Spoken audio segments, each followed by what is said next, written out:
Shira Cohen, yoga therapist, Ayurvedic wellness educator. And today we're continuing with the series on emotions, and we're talking about fright and fear and anxiety today. So, when we're talking about the chakras, we're going to start going over the coming weeks. And the first chakra is our root chakra. So, you imagine a root, you imagine earth, you imagine groundedness, you imagine planting yourself and being nourished and gaining everything you need. So we feel supported and sustained, and that is when we feel safe. Okay, when we don't have those access to those qualities, we feel unsafe, we feel fear, anxiety. So in Ayurveda we say fear and anxiety have to do with too little earth, being too flighty, too much vata, lightness, not enough heaviness. So if you want to look at food, eat more oily foods. If we're looking at psychology, fear is not knowing ourselves and not knowing the world. So it has an aspect of, I wouldn't say ignorance, but just not knowing certain things. The more we know, like for example, if I have to start something new, a project, and I know nothing about it, it's frightening. But once you start to study about that project, you get more ideas and you connect the dots of what you already know, and you start to become more confident. And it's the same in anything. So now we are in this new world. We don't know what's going to happen. So there's a lot of fear and anxiety for all of us, all ages, all levels.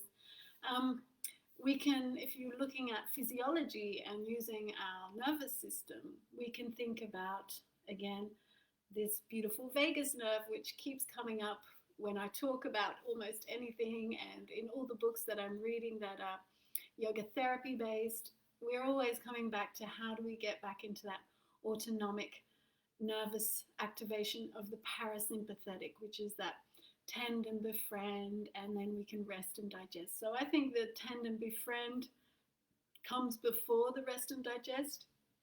I think because we are such a social species and we've lived millions of years as mammals, as animals in a social environment, and now we are so isolated. Even if we have friends, even if we don't have the lockdown, we are still very isolated. We don't have this community that you could just walk out of your hut and there would be grandpa and some uncles and cousins, and grandma would be sitting over there, and there'd be some aunties, and you'd always be surrounded with people. And maybe someone is not in the mood for you, but someone else would be. Whereas now, if someone's not in the mood for you, maybe that's the only person you've got, which doesn't calm our nervous system. So we can do our own self-regulation. That is why mudras are so good. So I think I've shared this plenty of times on here, but Prithvi mudra. So Prithvi is the earth element, and earth is our ring finger. So you can bring the ring finger of both hands to the thumb, and you just place those hands there, and then you can do any kind of calming out breath. If you want to hum, that's even better. So we're talking about anxiety.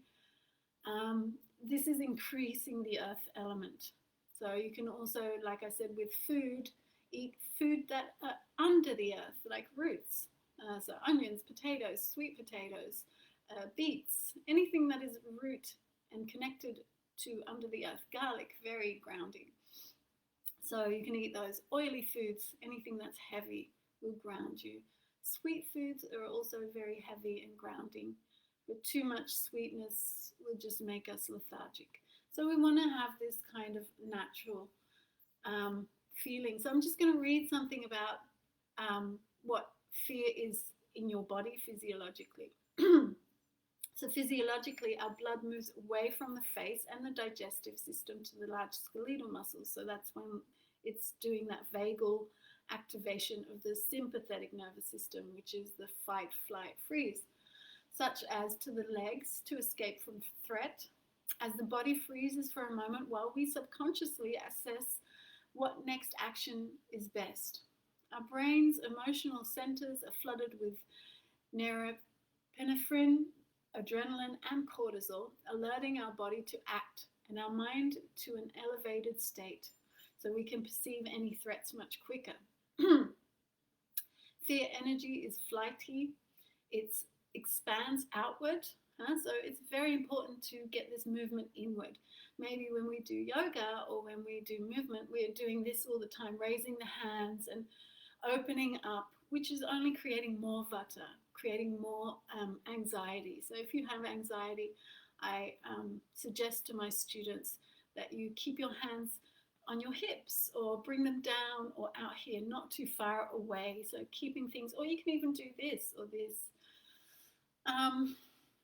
And that by collecting ourselves and getting clear on what the threats really are, so like I was talking about knowledge, again, get clarity, and not just the perceived threats, because again, if we're in our head, we can create so many things that could be going wrong, or that we don't know, or that we couldn't handle or face.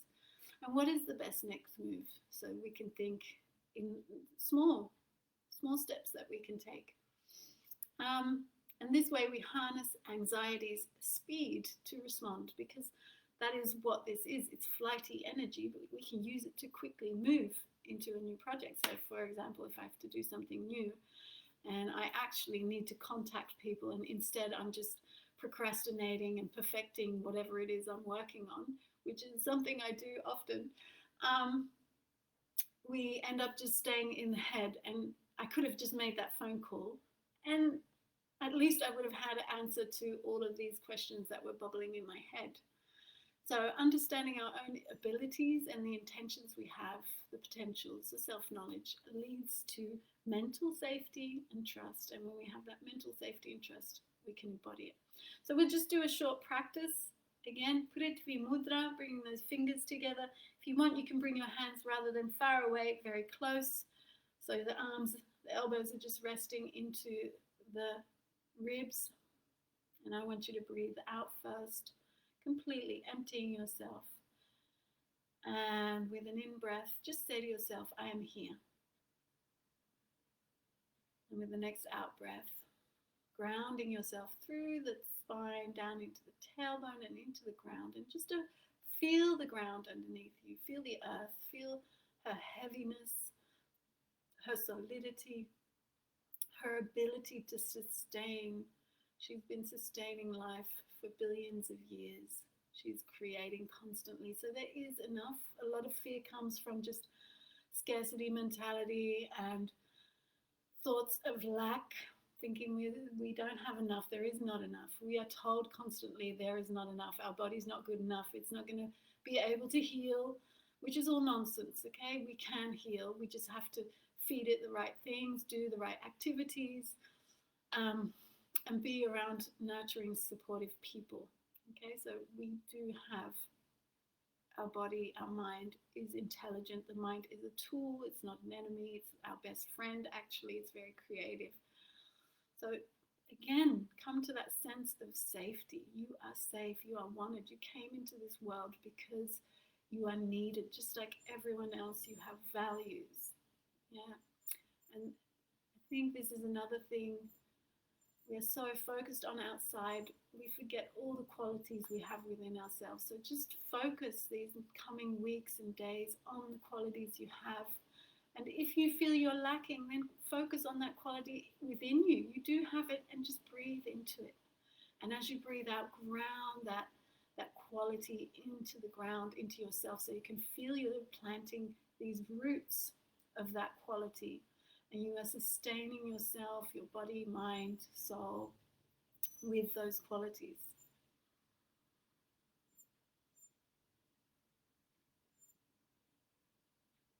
So each in-breath, just say to yourself, I am here. And remind yourself where you are in this room, in this body, in your being.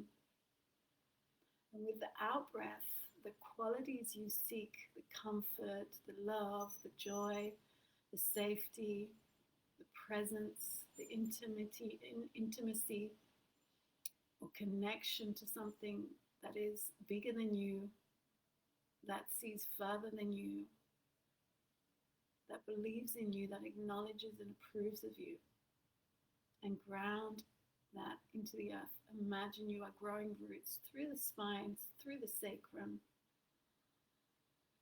an onion, just those little hairy sprouts, those are the roots. And feel them going into the earth. And as you breathe in from the earth, take sustenance, take nourishment, feel nurtured, feel held, feel safe.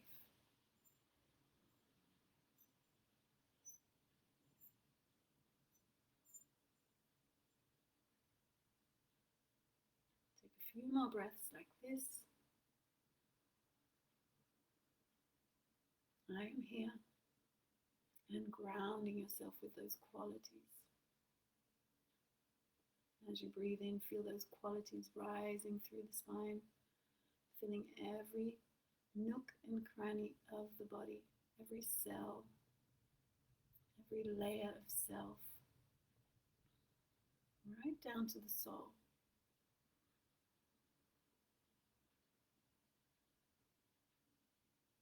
And then bringing your hands to your heart, and just greet your heart. Take a moment to breathe into the heart, feeling whatever quality you need right now. And with an out breath, we'll make the sound or the mantra Lam, which is the bija mantra for earth. Okay, so it'll balance out earth. If we have excess earth, I'll talk about that next week. This week is deficient earth. Taking a breath in. Lam.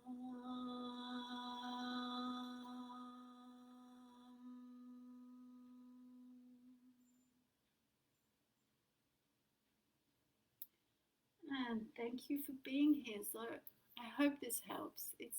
You can repeat that mantra Lam for about 5 rounds, 10 rounds, whatever feels good to you. And it really grounds. If you do this at night, especially if you're not sleeping well, just do 4 lums. So 4 is the number of the earth element. It's the most stable if you have 4 sides. It's like a square, and that's the most solid form we have. So goodbye. Have a lovely week. Thank you for being here, and take care.